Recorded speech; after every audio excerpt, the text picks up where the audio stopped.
क्या बैंकिंग शेयरों में अब फिर से बड़ी कमाई का मौका बन रहा है? हम ऐसा इसलिए कह रहे हैं क्योंकि भारतीय शेयर बाजार में पिछले कुछ दिनों में उतार चढ़ाव जरूर दिखा है, लेकिन इसके बीच बैंकिंग सेक्टर को लेकर सेंटिमेंट जो है वो मजबूत बना हुआ है। एक तरफ क्रूड ऑयल यानी कच्चे तेल की कीमतों में नरमी और अमेरिका ईरान के बीच तनाव कम होने की उम्मीद ने भारत के लिए मैक्रो तस्वीर जो है थोड़ी बेहतर की, तो दूसरी तरफ बैंकिंग सेक्टर के फंडामेंटल्स जैसे एनपीए की स्थिति, क्रेडिट ग्रोथ की उम्मीद और विदेशी निवेशकों की संभावित वापसी ने बैंकिंग शेयरों के लिए जो है नई उम्मीद जगा दी है।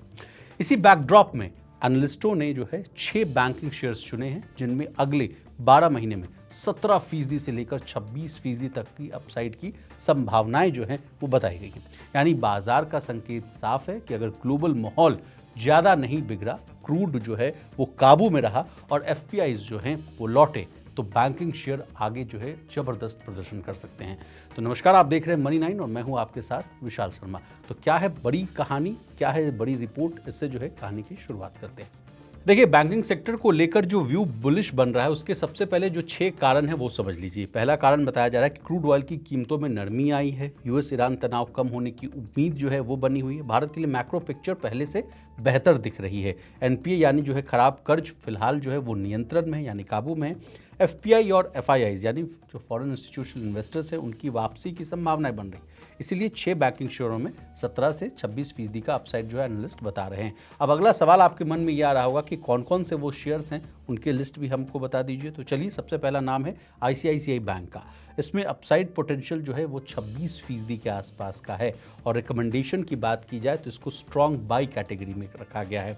तो 36 एनालिस्ट इसे कवर कर रहे हैं यानी कवरेज बहुत मजबूत है। 59.4% जो इंस्टीट्यूशनल स्टेक है वो बताती है कि बड़े निवेशकों की जो है इसमें मजबूत हिस्सेदारी है। स्ट्रॉन्ग बाई रेटिंग इस स्टॉक को जो है एनालिस्टों की टॉप पसंदीदा जो लिस्ट है उसमें रखती है। दूसरा बैंक है डीसीबी बैंक। इसमें अपसाइड पोटेंशियल जो है 23% के आसपास का बताया जा रहा है। इसको भी जो है स्ट्रॉन्ग बाई के लिए जो है रिकमेंड किया जा रहा है।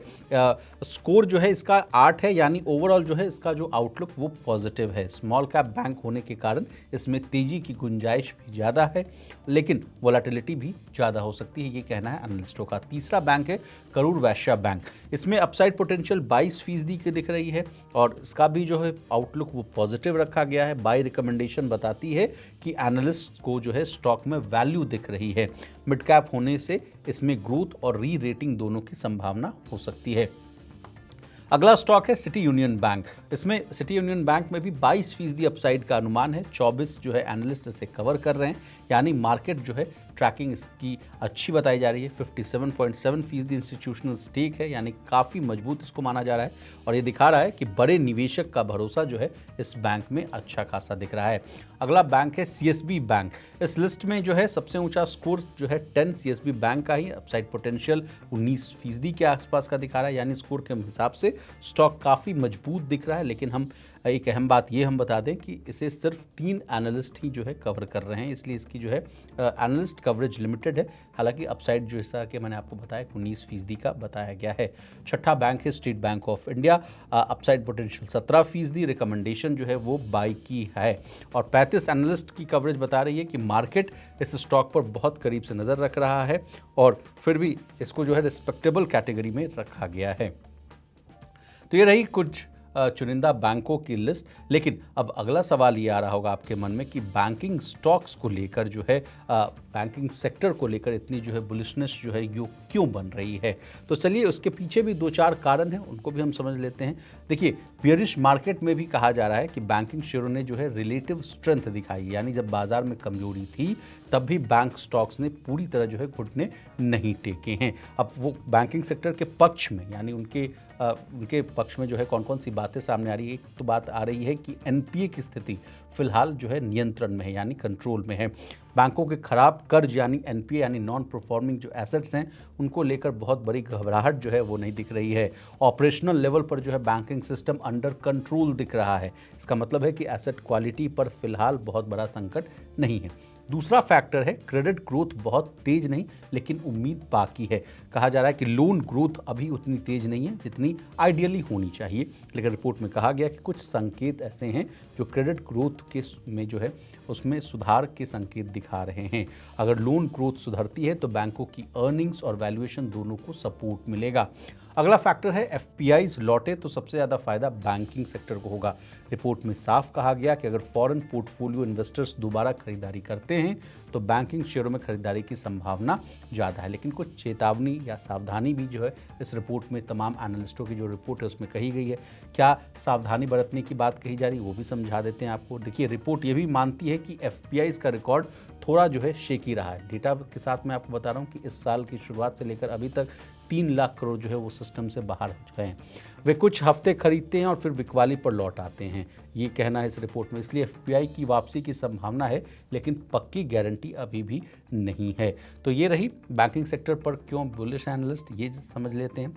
अब चलिए, अब भारतीय शेयर बाजार की बात हो रही तो पूरे बैंकिंग सेक्टर को जो है वो समझ लेते हैं कि बाजार क्यों मान रहा है कि भारत की तस्वीर जो है वो थोड़ी बेहतर होती हुई नजर आ रही है। देखिए, इसमें पहला कारण ये बताया जा रहा है कि क्रूड ऑयल ठंडा पड़ा है, तो इससे भारत को राहत मिला है। कुछ दिन पहले तक डर था कि अगर जो है पश्चिम एशिया में तनाव बढ़ा, तेल महंगा हुआ तो भारत की जो है मुश्किलें बढ़ जाएंगी, क्योंकि भारत जो है तेल का सबसे बड़ा इंपोर्टर है। डेटा बताते हैं कि 85 to 89% के आसपास जो है हम लोग क्रूड ऑयल जो है बाहर देशों से, जो है गल्फ कंट्रीज से, तमाम देशों से हम लोग इंपोर्ट करते हैं।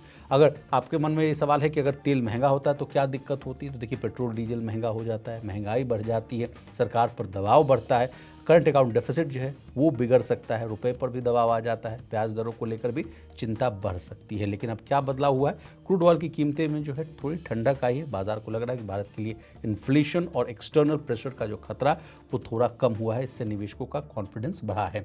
दूसरा फैक्टर ये है कि अमेरिका ईरान के बीच शांति की उम्मीद जो है वो पीस डील की बात की जा रही है। रिपोर्ट में कहा गया कि यूएस और ईरान के बीच शांति या तनाव कम होने की संभावना ने जो है सेंटिमेंट को सुधारा है। इसका बाजार पर कैसे असर पड़ा है ये हम समझाते हैं। जियोपॉलिटिकल टेंशन कम होने पर ग्लोबल मार्केट्स में जो है वो डर घटता है, रिस्क की जो एपेटाइट है वो बढ़ती है, इमर्जिंग मार्केट्स जैसे भारत में पैसा आने की संभावना बढ़ जाती है, बैंकिंग जैसे बड़े सेक्टर्स को इसका फ़ायदा मिल सकता है।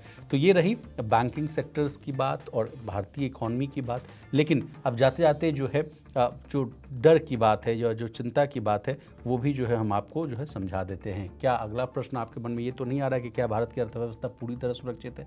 तो ऐसा इसका जवाब है नहीं, चुनौतियां अभी भी हैं। रिपोर्ट में तमाम जो है बुलिश बातें तो की गई हैं, लेकिन सब कुछ परफेक्ट है ये भी नहीं कहा गया। उसमें साफ लिखा गया है रिपोर्ट में कि अभी हेडविंड्स जो हैं अभी आगे देखने को मिल सकती हैं। अब अगला सवाल आपके मन में आ रहा होगा, कौन कौन सी चुनौतियां हैं भाई भारतीय अर्थव्यवस्था के सामने? तो ये समझ लेते हैं कि मानसून सामान्य से कमज़ोर रहने का खतरा है इस बार। अल नीनो का जो इफेक्ट है, जो कहा जा रहा है कि ऑस्ट्रेलिया से आता हुआ दिख रहा है और नीचे उसके जो है साउथ इंडिया के आसपास कर इम्पैक्ट करने की बात कही जा रही है। एक रिपोर्ट हम लोगों ने ये भी पढ़ी है कि 12 से 15 राज्यों में जो है इसका बहुत ज़बरदस्त इम्पैक्ट पड़ता हुआ दिखेगा। तो ये समस्या बनती हुई नज़र आ रही है। इसके बाद जो अल नीनो का और जो सामान्य तरह से जो मानसून नहीं रहेगा, उस वजह से जो है खरीफ की फसल पर जो है इसका असर पड़ सकता है। खाद्य की जो महंगाई है, यानी जो फूड इन्फ्लेशन है, वो बढ़ने का जोखिम बन सकता है। इमर्जिंग मार्केट्स में वॉलेटिलिटी बनी रह सकती है। ग्लोबल अनसर्टेनिटीज़ अभी पूरी तरह खत्म नहीं हुई है। फिर भी जाते जाते आपको निराश नहीं करेंगे। बाजार इतना निराश क्यों नहीं है ये भी समझ लीजिए। रिपोर्ट्स में कहा गया है कि इन चुनौतियों को जो है डोमेस्टिक पॉलिसी मेकिंग से काफ़ी हद तक संभाला जा सकता है। इस रिपोर्ट में तमाम एनालिस्टों की जो रिपोर्ट है उसमें कहा गया, यानी आसान भाषा में कहें तो मुश्किलें हैं, लेकिन वे अभी ऐसा नहीं दिख रहे कि बैंकिंग की जो पूरी थेसिस है वो टूट जाए। तो ये रही आज बैंकिंग सेक्टर को लेकर हमारी डिटेल रिपोर्ट। हमने आपको रिपोर्ट में आपको बताने की कोशिश की कि किन 6 बैंकिंग शेयरों में जो है एनालिस्टों को तगड़ा अपसाइड दिख रहा है। हालांकि इन रिपोर्ट्स के आधार पर अगर आपके मन में आ रहा हो कि चलिए हम इन रिपोर्ट्स के आधार पर पैसा लगा दें, तो ऐसा बिल्कुल मत कीजिए। किसी भी तरह का जो है इन्वेस्टमेंट से रिलेटेड अगर आपको कोई डिसीजन लेना है तो प्लीज़ अपने फाइनेंशियल एडवाइज़र की सलाह लेना ना भूलिए। इसी तरह देश, दुनिया और बिजनेस जगत से जुड़ी तमाम ताज़ा तरीन खबरों के लिए बने रहिए हमारे साथ और देखते रहिए मन नहीं।